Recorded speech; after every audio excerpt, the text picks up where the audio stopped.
Pues la veo muy mal, la verdad, porque qué bueno que sí hubo un descenso entre 2020 y 2022, pero la diferencia con lo que veníamos disminuyendo, por ejemplo, en 2018, es realmente pobre.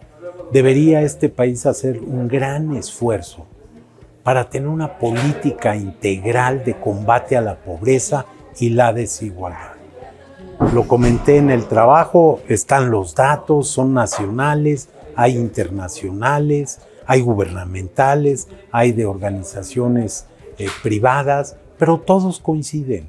México es un país profundamente desigual y con niveles de pobreza que para una de las primeras 20 economías del mundo, para un país que está por muchas razones, con justificada razón, entre los primeros 15 en demografía, en extensión geográfica, en capacidad exportadora, en capacidad de turismo, de atraer turismo, en capital natural, en biodiversidad, en historia, cultura. Para un país que tiene esas condiciones ejemplares de tamaño, de magnitud y de grandeza, no es justo que tengamos a 9 millones de mexicanos que se van todos los días a dormir con hambre, porque eso es lo que quiere decir pobreza extrema, hambre. En no tener una política integral, una política de Estado, una política pública completa, en no tener continuidad en las políticas, en haber regresado estos últimos 5 años, lo digo con toda claridad, a creer que todo lo que se hizo antes está mal y que todo lo que se iba a empezar a hacer más por la voluntad y el deseo que por políticas públicas y acciones claras y concretas, por recursos bien manejados, todo lo pasado estaba mal y todo lo del presente iba a estar bien y nos hemos dado cuenta que no. Ha sido un fracaso, se han destruido instituciones, se han debilitado instituciones y por supuesto se ha afectado a la gente.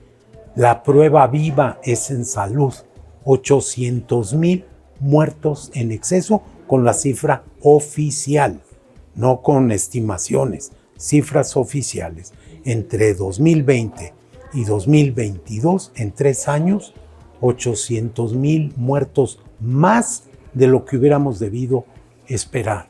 4 años de esperanza de vida perdidos y como lo dije y lo dice la encuesta y el informe de Coneval, 50 millones de mexicanos que dicen tener carencia por acceso a los servicios de salud. Ahí están los datos, los oficiales. Sí, yo fui secretario de salud hasta el 30 de noviembre de 2018. Claro que había problemas, claro que había deficiencias, claro que faltaban recursos, pero ninguno de los problemas que teníamos se resolvió y la mayoría de ellos se agudizaron. Nunca habíamos tenido un desabasto como el que se ha tenido.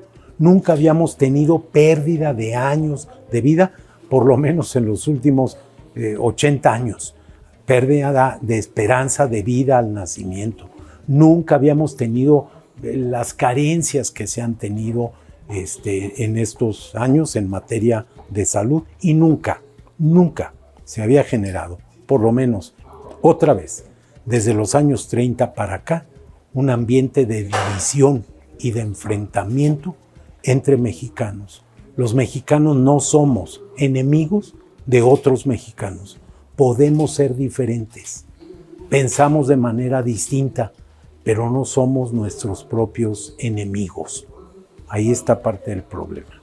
Va a llevar varios años y yo lo que deseo y creo es que ya tenemos que pensar en cómo tenemos que cambiar el sistema. ¿Cómo le vamos a hacer para fortalecer lo público?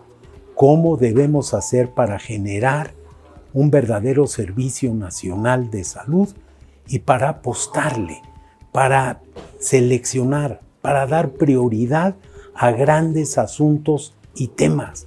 La salud es un asunto que depende no de la atención médica, depende de todos los sectores, de la educación, del el sistema alimentario, depende del trabajo, depende de muchos otros espacios públicos. La salud es el resultado de todas esas interacciones entre lo económico, lo social, entre lo educativo y lo laboral, en la familia, en la casa y en la política de Estado, el ambiente. Tenemos que pensar ya, tenemos que hablar de eso, tenemos que dejar a un lado las pretensiones y ambiciones personales muy legítimas de grupos y de individuos que están solo pensando en el poder cuando no hay una propuesta clara. Otra más de las ocurrencias de este gobierno, otra más. Y lamentablemente, las equivocaciones en salud se pagan hoy y mañana con la vida de las personas, con horas y horas de sufrimiento, de dolor, de luto. Es una ocurrencia, no está preparado, es un invento. Les falló el primer invento, el INSABI. Lastimaron a la población. El Seguro Popular tenía problemas, claro que los tenía, pero lo que se hace es corregirlos, no desaparecerlo, y menos desaparecerlo sin tener la preparación debida. A ver, es que eso no resuelve de fondo las cosas. Distintas comisiones que han visto el tema en organizaciones como la ONU, como Naciones Unidas, lo han dicho con toda claridad. La sola entrega de dinero no resuelve el tema de la pobreza. Porque ahí está, otra vez, ahí está la educación, porque ahí está el empleo, porque ahí está el salario y los derechos, la seguridad social, porque ahí está el ambiente, porque ahí están muchas cosas. La pobreza no se genera nada más por la falta de recursos económicos. Sí, es probablemente el indicador más inmediato, pero no es nada más eso. Son muchas otras cosas. El combate a la pobreza requiere de una política social integral, la pura transferencia, sin requisito alguno. La transferencia universal.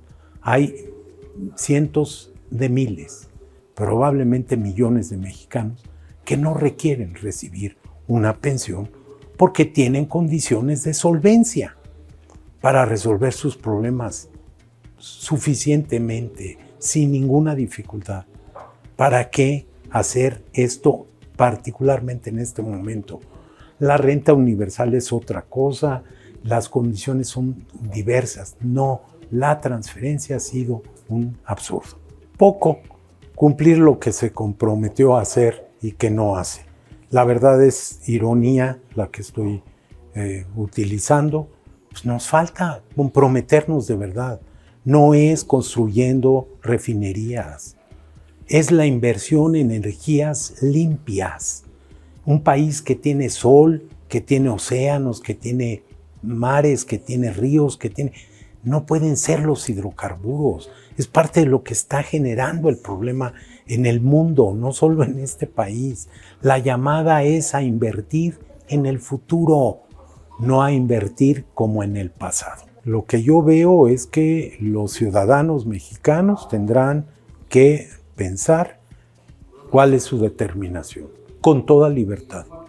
Yo creo en la democracia y este gobierno es producto del régimen democrático y lo que queremos y necesitamos es que ese régimen democrático no se debilite, se fortalezca. Lo han debilitado pretendiendo mantener a raya a otros poderes como el Poder Judicial. Lo han debilitado cuando se pretende que a las iniciativas presidenciales no se les cambie ni una coma. Lo han debilitado cuando a los legisladores se les quieren imponer formas y determinaciones. Lo han debilitado no escuchando a las minorías que son importantes. Sí, no forman parte del 50% más uno, pero sí forman parte muy importante de lo que es este país.